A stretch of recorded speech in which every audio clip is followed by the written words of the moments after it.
So what we have here is the latest version of Windows 8, the consumer preview, and wanted to give another quick demo on what other capabilities might be out there now with the Splashtop streamer and the browser, and I'm still using an iPad 2. You'll notice some of the functionality that is greatly improved is some of the scrolling, and I think some of the performance even on the Windows 8 side is a lot more intuitive and quick, and I think a lot of the app switching is a bit faster. I'll backtrack a little bit to kind of show how I got to the point of delivering Windows 8 on an iPad.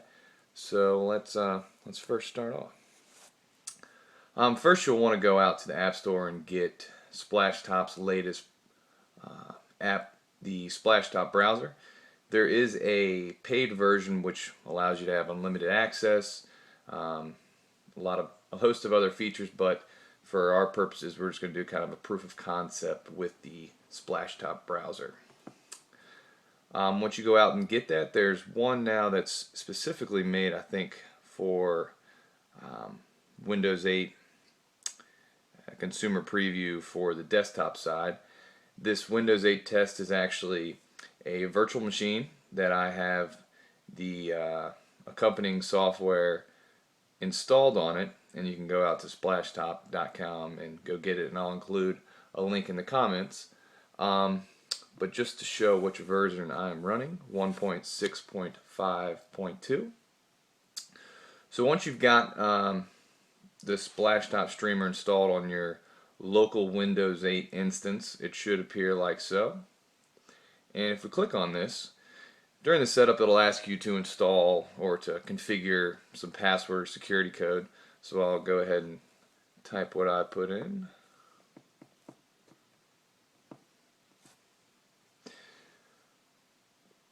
And this should configure and set up. And there we go. And most of these controls, I believe, were available in the last release, but it wasn't really configured or tweaked for Windows 8. And I think a lot of the development of the latest Splashtop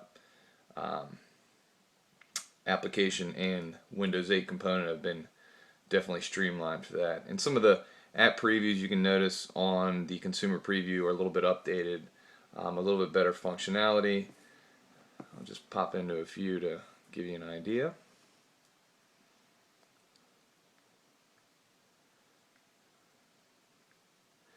And some of the harder things I've had trouble with is getting down to the kind of hidden start bar now, getting over to some of the charms.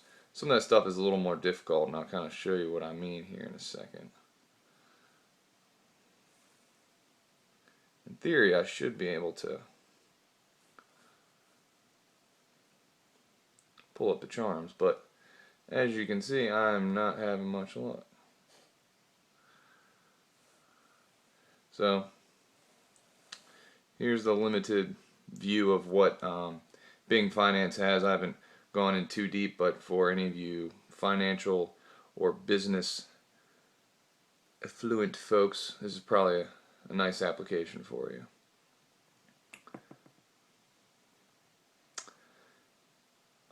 And as you can see, it's pretty much full screen. This is all being delivered from a remote instance of Windows 8, and I can only hope and imagine it'll become more efficient going forward.